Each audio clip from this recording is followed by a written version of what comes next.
semestre de medicina. E o meu trabalho foi o perfil clínico e epidemiológico de pacientes com paralisia cerebral. Bom, para começar, a gente pode definir a paralisia cerebral como uma sequela de agressão encefálica, caracterizada por um transtorno persistente do tônus, da postura e do movimento. Os sintomas da paralisia são principalmente sensório-motores, com atraso no desenvolvimento neuropsicomotor. Costuma aparecer na primeira infância e o diagnóstico até o 5º mês de vida. É um quadro irreversível e, por isso, a gente se limita a tratar as consequências dessa paralisia. De metodologia, eu analisei 85 prontuários de pacientes que acompanham na neuropediatria do HUB devido ao diagnóstico de paralisia cerebral.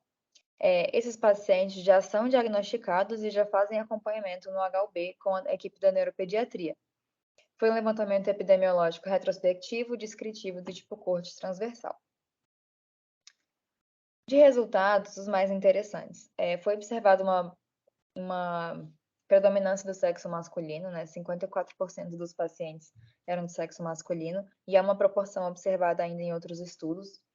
31% iniciou o acompanhamento no primeiro ano de vida, o que condiz também com o fato de que a maioria das crianças tem a paralisia diagnosticada até o 5º mês de vida, mas claro que isso varia de acordo com o nível econômico da família, com o nível de conhecimento da família para perceber que a criança tem algum tipo de atraso. 52% teve como causa a encefalopatia hipóxico-isquêmica, que é, né, quando falta sangue e falta oxigênio para o sistema nervoso da criança, e aí ela fica com essas sequelas, acontece a morte neuronal, e ela fica com essa sequela irreversível.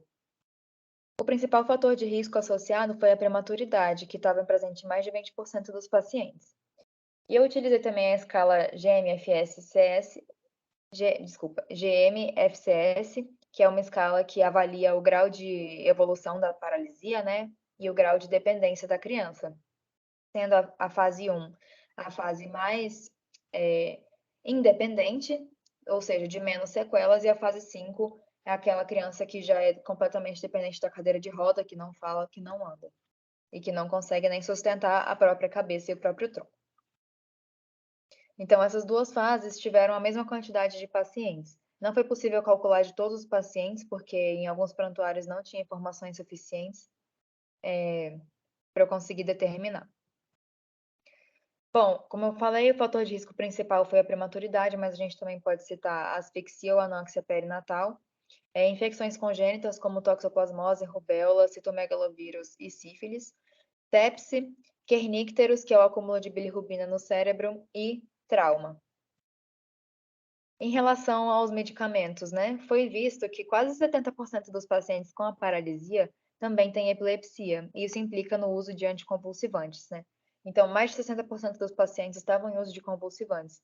E nas outras classes, as que os pacientes mais usavam foram os laxantes e os relaxantes musculares. Muitos pacientes também tinham transtornos psiquiátricos, como depressão, esquizofrenia e ansiedade. Bom, de conclusão, então no HUB, a maior parte dos pacientes eram do sexo masculino e tiveram como causa a encefalopatia hipóxico-isquêmica. Por conta disso, né, como a paralisia cerebral e a epilepsia têm essa etiologia em comum, que é a falta de oxigênio no cérebro, esses pacientes tiveram que usar anticonvulsivantes. Na escala, como eu comentei, a maior parte dos pacientes ficou ou na primeira fase ou na última.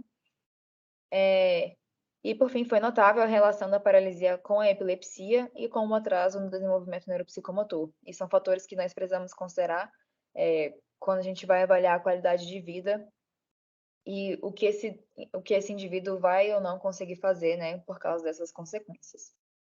Aqui estão as referências que eu usei. E é isso, obrigada.